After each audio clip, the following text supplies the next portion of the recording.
that didn't move forward because we needed to have a little bit more information answered for us. I know there was a question, Eric, you had asked about this discrepancy in pricing between the K to 2 and 3 to 5, and it's simply because of which program that they use. Because it sort of has tiers or levels for their pricing, so you'll see that there's a price difference between the two because of the, I guess I don't want to call them add-ons, but what they use for that program. So that is the difference between the two pricing pieces. So maybe you had that question. And so Dr. O'Donnell is proposing that we then create a list of resources and materials. Would that include, like, let's say, a link for the parents then to see, to log in, check the articles, or check the information? Well, it depends on how we send it, right? If we're going to send it, backpacker, et cetera. But, we certainly name the programs, list the programs, and then also, put them in a more conspicuous location.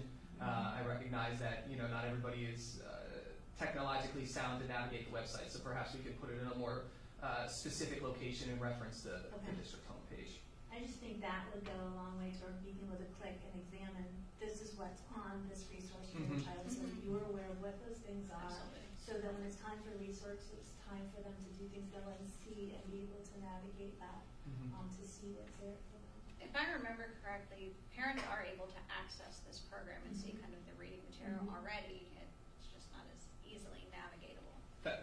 That is correct. But the program does also offer another avenue for students to access it through something that we refer to as SSO, or single sign-on. And so, we didn't go down that rabbit hole yet because I didn't go through the process of, I want to see and make certain that this is something that the committee approves of. If so, what that would do is allow our students not to have to log into another program. So once they log into their computer, their iPad, etc., their account would then jump on. But we haven't, like I said, we haven't gone down that path just yet. Okay. I just want to make sure parents are able to access, kind of like, Ms. Seller said. Well, I know one of the concerns was if students would be able to access more than just what the specific curriculum is. So, which I think was mainly what, like animals? Yeah, so I mean, the research topics, kindergarten is insects, first grade is ocean animals, famous Americans for second, local people / history for third, fourth grade is the states, fifth grade is natural disasters.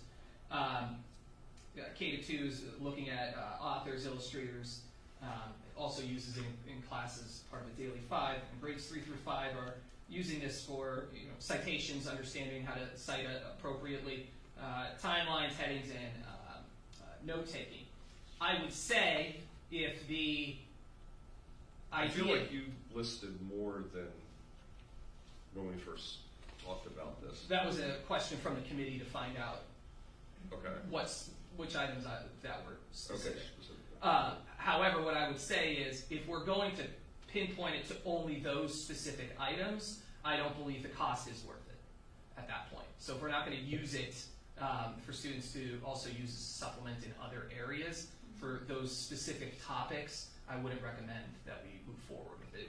It's just cost prohibitive. So you're saying with all the stuff you just named, it would be, but if it was narrowed down to less, then it wouldn't? I'm saying if you're going to limit it to those 6 specific areas that I had just listed, of the other resources that are available on that it would be. I don't believe it would be cost effective if you were going to say we'll move forward with it, but we're only going to target these curricular areas or these particular content areas. Okay. That's what I would say. I'm over here raising my hand like I'm I'm sorry. Mrs. Snyder. Mrs. Snyder, thank you. So my question was, we have control over the content, correct? Like, we're able to choose what categories we're pulling information from. It's not like we open them up to the entire network of PebbleGo. If I remember correctly, there's like, when I looked at it, there's different categories of like animals, sciences, blah, blah, blah. Correct. We select which ones we're utilizing, correct? We can do that. Okay. Which I think is what Mr. Berry was getting at.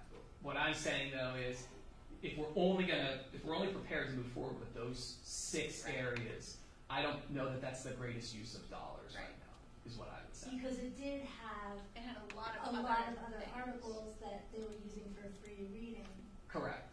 and So, just to clarify, we're talking about those, but we've been using this for a few years, and we have been using it in a more all-encompassing That is correct. manner. That is correct. Okay. I would say prior to my arrival, it became known that this hadn't been previously approved, and those wheels were put in motion. I forget what the date is on top of the briefing form, Mr. Berry, but that's November. So well before, and now it was noticed, and it was an attempt to address the issue. 2 more questions then.